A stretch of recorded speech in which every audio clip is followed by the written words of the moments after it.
창세기 16장 16절부터 17장 5절까지의 말씀을 가지고 기대 이상의 하나님, 기대 이상의 하나님이라는 제목을 할 말씀 증거하겠습니다. 오늘 본 말씀은 정말 수없이 읽었고 또 들었던 말씀입니다. 그런데 이번 주 월요일 새벽 예배 드리면서 새롭게 깨닫게 된 사실이 있습니다. 정말 하나님의 말씀은 신기롭고 정말 은혜로운 까닭은 또 다른 또 깊은 마음의 또 깨달음, 은혜를 주기 때문입니다. 물론 새벽 예배 가운데 목사님이 전한 말씀과는 다른 내용입니다. 하지만 하나님이 우리를 얼마나 기대하시는지 우리는 그 사실을 제대로 알지 못한다는 사실을 새롭게 깨닫게 된 내용입니다. 오늘 본 말씀의 제목을 기대 이상의 하나님이라고 정한 까닭입니다. 16장 16절 말씀입니다. 하갈이 아브람에게 이스마엘을 낳았을 때 아브람이 86세였더라. 자, 16장은 아브람 나이 86세로 끝납니다. 그런데 17장 1절을 보게 되면 아브람이 99세 때에 야훼께서 아브람에게 나타나서 그에게 이르시되 나는 전능한 하나님이라 너는 내 앞에서 행하여 완전하라.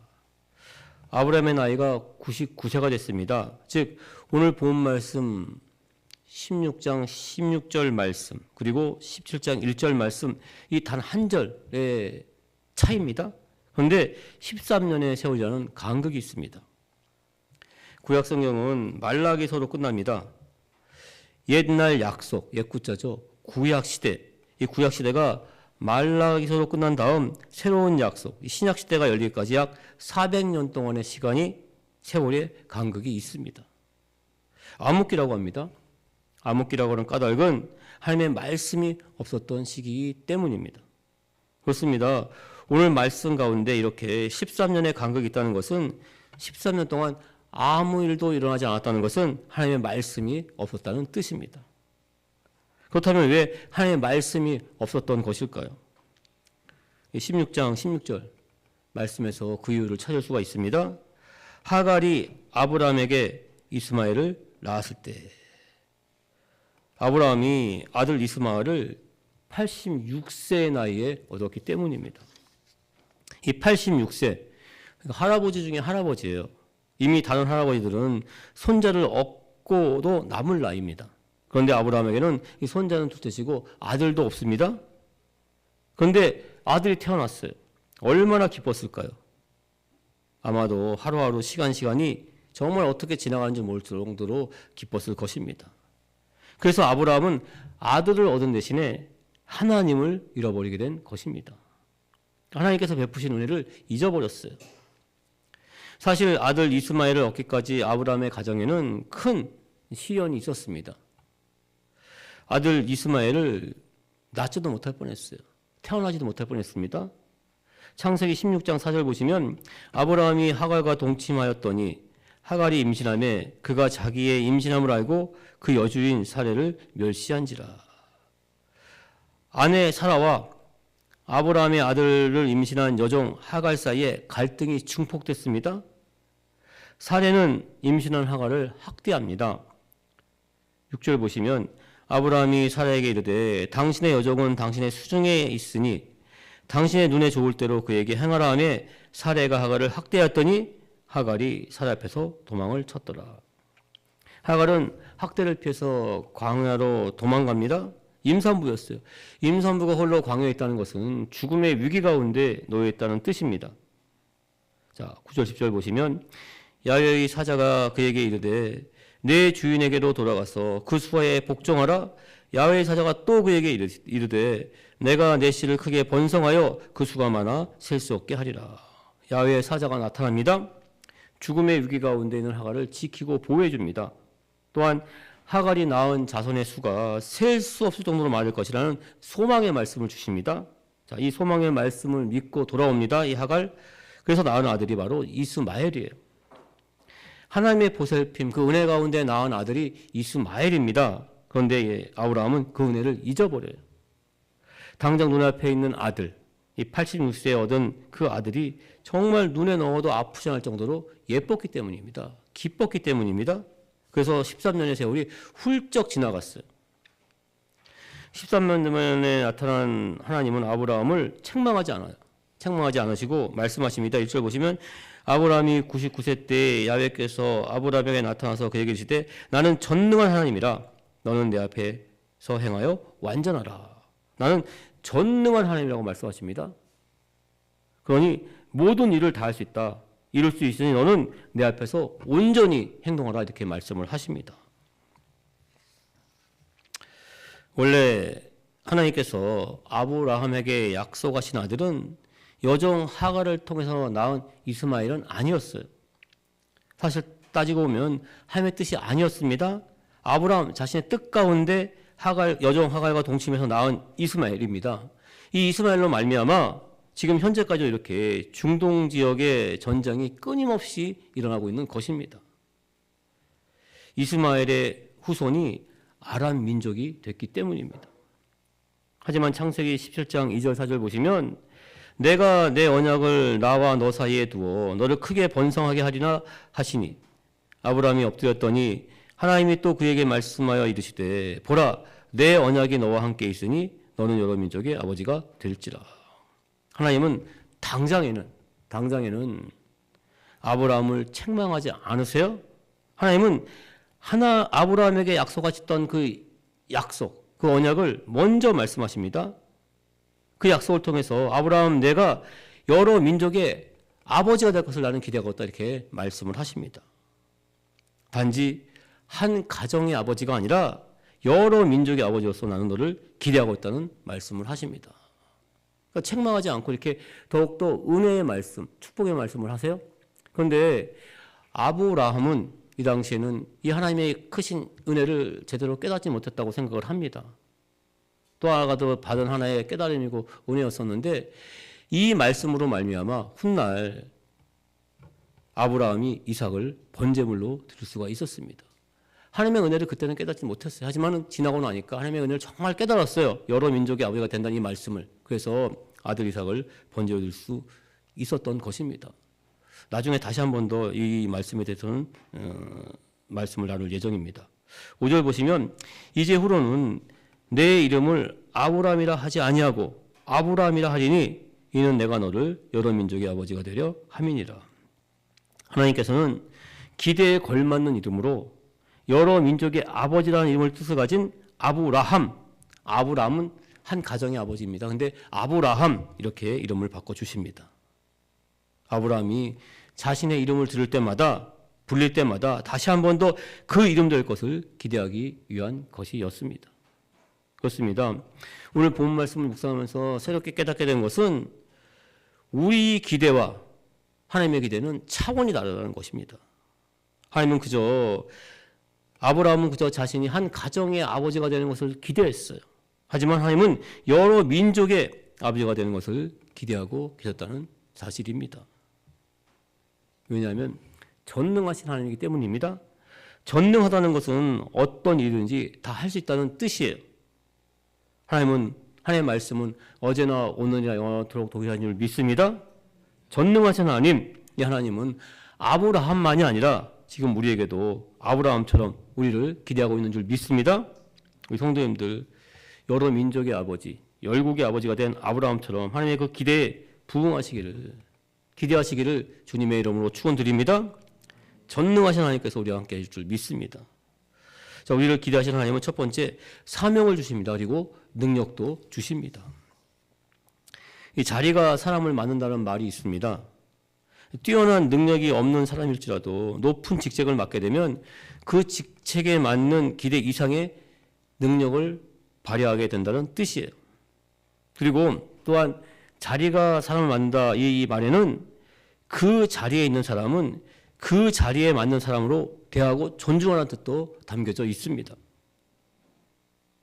얼마 전 이 걸그룹 뉴진스의 어머니라고 불리는 민희진 전 대표가 정말 자신의 모든 것을 걸고 했던 기자회견, 많은 사람들의 공감대를 불러일으켰습니다. 모든 것을 내려놓는 모습이었습니다. 정말 가슴으로 내뱉듯이 하는 그 말에서 진정성이 있었어요. 그런데 너무나 격한 마음에 내뱉은 말 가운데 눈살을 찌푸리게 하는 말이 있었어요. 한 회사의 중요한 직책을 맡은 사람의 이름을 야, 너 이렇게 함부로 부른 것입니다. 물론 친하기 때문에, 격이었기 때문에 그렇게 부른 것이라고 할 수 있어요.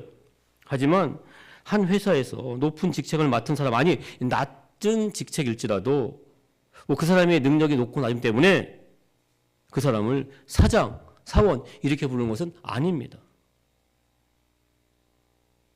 그 사람이 한 회사에서 대표하는 그런 직책, 특히 사장이라는 자리에 있기 때문에 그 직책의 권위를 인정하고 받아들이는 뜻에서 사장 이렇게 부르는 것이에요.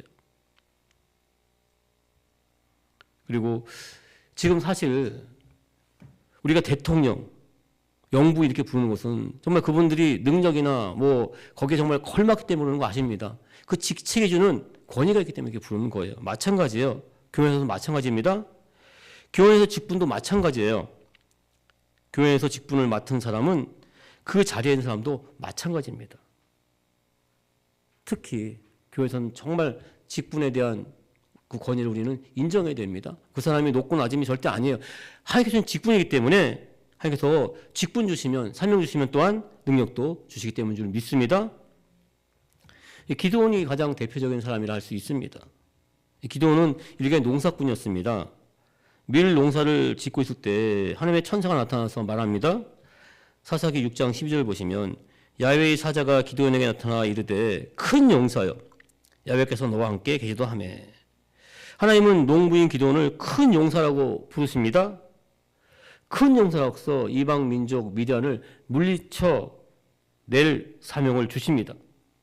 하지만 이 농부였던 기드온은 못한다고 거절을 해요. 하나님이 다시 한번 말씀하십니다. 16절 보시면 야훼께서 그에게 이르시되 내가 반드시 너와 함께하리니 내가 미디안 사람 치기를 한 사람을 치듯 하리라 하시니라. 하나님께서는 내가 너와 함께하겠다 이렇게 말씀을 하세요. 전능한 내가 너를 큰 용사로 세웠다. 그만큼 기대하는 만큼 기도한 너에게 큰 용사로서 대한 능력 또한 주겠다는 말씀입니다. 기도는 정말 그렇다면 나와 함께 하시는 하나님, 전능하신 하나님이 나와 함께 하고 있다는 그 표적을 보여달라고 말합니다.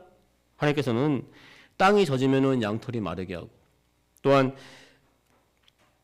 이 땅이 젖으면 양털이 마르는 그러한 이 표적을 보여주세요. 기드온은 하나님은 정말 나와 함께하고 있구나, 나를 큰 용사로 기대하고 있구나, 이 사실을 깨닫게 됩니다. 큰 용사로서의 사명을 가지고 기대를 갖고 나가서 싸워요. 주신 능력 가운데 이방 민족 미디안을 물리쳐냅니다. 그렇습니다. 농부인 기드온이 나라를 구할 것이라고 기대한 사람은 아무도 없어요. 하지만 하나님께서는 아브람에서 아브라함으로 부른 것처럼 기드온을 큰 용사로 부르셨습니다. 큰 용사의 사명을 주셨어요. 기드온은 그 큰 용사의 사명을 감당해 냅니다. 사명을 만나면 기대 이상의 사람이 될 수가 있습니다. 하나님은 사명 주시면 또 그 사명의 자리를 감당할 수 있는 능력도 주시기 때문입니다. 두 번째, 하나님의 만난 사람을 만나야 합니다. 하나님을 만난 사람, 성경에 보면 모두 다 기대 이상의 삶을 살았어요. 앞에서 살펴봤습니다. 하나님이 함께 하시기 때문입니다. 그런데 하나님을 직접 만나지는 못해도 하나님을 만난 사람을 만나면 하나님의 기대에 부응하는 삶을 살게 됩니다. 내가 가진 기대 이상의 삶을 살게 돼요. 하나님을 만난 사람을 통해서 하나님을 만날 수 있기 때문입니다. 철학에 능통한 헬라인이었습니다. 매사의 모든 일에 논리적이고 합리적인 생각을 갖고 있었어요. 행동했습니다. 그로 말미암아 의사가 됐습니다. 누가예요. 누가. 이런 누가가 예수님을 만난 사도 바울을 만나게 됩니다.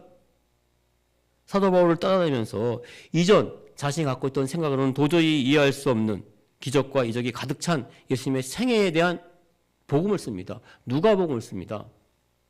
마가도 마찬가지예요. 예수님께서 잡히던 밤에 놀라서 벌거벗은 몸으로 도망쳤던 사람이 마가입니다. 삼촌 바나바의 힘, 배경으로 사도 바울과 함께 선교 사역을 떠났어야 하지만 도중에 힘들다고 포기했습니다. 사도 바울과 바나바가 싸우게 된 계기를 작용한 자가 바로 마가예요. 하지만 예수님을 만난 베드로를 따라다닙니다.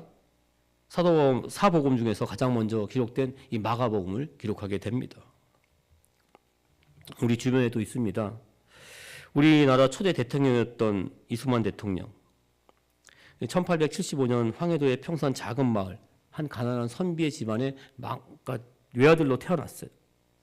3살 때 서울로 이사를 왔습니다. 영어를 배우고 싶어서 선교사들이 가르치는 배제학당에 들어갔습니다. 거기서 서양 민주주의를 알게 됐어요. 개혁에 대한 생각을 가졌습니다. 그리고 개혁운동을 하게 됩니다. 그런데 이 개혁운동이 반란운동으로 오해가 돼요. 진압하는 과정에서 감옥에 갇히게 됩니다. 굉장히 힘들고 어려운 감옥 생활이었습니다. 그래서 못 이길 정도였어요. 탈출을 감행했어요. 다시 붙잡힙니다. 사형 선고를 받게 됩니다. 언제 죽을지 모르는 하루하루를 보냈어요. 그런데 어느 날 우연히 신문을 하나 보게 됐는데 그 신문에 사형 날짜가 적혀 있고 자신의 이름이 적혀 있는 것을 보게 됩니다. 자신의 생명이 진짜 이제는 얼마 남지 않았음을 알게 돼요. 아버지에게 연락해서 배제학당에 다닐 때 읽었던 성경을 보내달라고 합니다. 그러니까 손이 묶여있는 사형수예요. 그래서 옆에 있는 죄수, 독실한 기독교 신자였던 죄수가 읽어주는 성경 말씀을 그저 들었어요. 그런데 정말 통곡하고 회개했습니다. 자신은 비록 살 날이 얼마 남지 않았어요. 하지만 앞으로 살 날이 많이 남은 사람들, 특히 같이 있는 죄인들이 너무나 불쌍해 보였어요. 그는 죽음 앞에서 하나님의 말씀, 복음을 전도했습니다. 같은 감방에 있는 죄수들은 물론이고 다른 감방에 있는 죄수들에게도 복음을 전했어요. 많은 죄수들은 이제 살 날이 얼마 남지 않고 죽을 날이 정했음에도 불구하고 정말 그 사형수가 전하는 간절한 복음을 들었습니다. 그리고 감동받고 예수님을 영접하게 됩니다. 그러나 어느 날 갑자기 종신형으로 감형을 받습니다. 그리고 이러한 사실을 알게 된 당시 고위 관리였던 독립운동가 민영환 씨의 도움으로 말미암아 기적적으로 7년 만에 석방이 됩니다. 미국으로 갔어요. 하버드 대학에서 석사학위를 받고 프리스턴 대학에서 박사학위를 받습니다. 그리고 우리나라의 초대 대통령이 됐습니다. 이 대통령이 될 수 있었던 것은 하나님을 만난 사람들을 삶의 자리 가운데 그리고 위기 가운데 만났기 때문입니다. 그리고 그 안에서 자신에게 있는 사명을 발견했습니다. 복음 전도의 사명, 그리고 나라와 민족을 위한 사명을 발견했기 때문입니다. 사명을 발견하게 되면 사실 자신 안에 있던 은사, 가능성을 알게 돼요.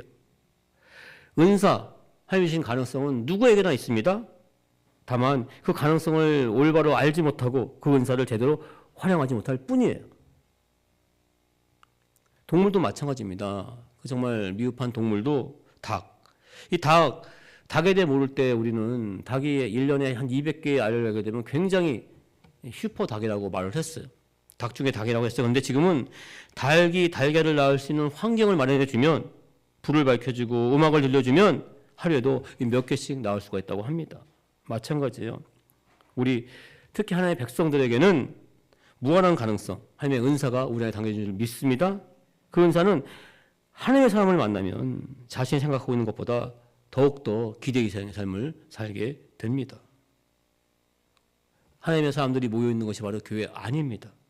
이 교회 안에서 정말 하나님의 말씀 가운데 자신에게 있는 은사, 그 가능성을 올바로 알고 제대로 사용하실 주님의 이름으로 축원을 드립니다. 하나님께서 기대하시는 삶, 아브라함과 같은 복의 근원이 되는 삶을 우리 성도님들 살게 될 줄 믿습니다. 세 번째, 천국을 침노하는 자가 되어야 합니다. 마태복음 11장 11, 12절 보시면 내가 진실로 너에게 말하노니 여자가 낳은 자 중에 세례 요한보다 더 큰 이가 일어남이 없도다. 그러나 천국에서는 지극히 작은 자라도 그보다 크니라. 세례 요한의 때부터 지금까지 천국은 침노를 당하나니 침노한 자는 빼앗느니라. 자, 이 말씀, 침노라는 단어, 우리나라 국어 사전적인 의미를 보면 남의 나라를 불법적으로 쳐들어가거나 쳐들어오는 것, 성가시게 달라붙어 손해를 끼치거나 해를 끼치는 것, 이런 뜻이에요. 이 부정적인 의미를 갖고 있습니다. 이 침노. 그래서 이 카톨릭에서 사용하는 공동 번역 성경을 찾아봤어요.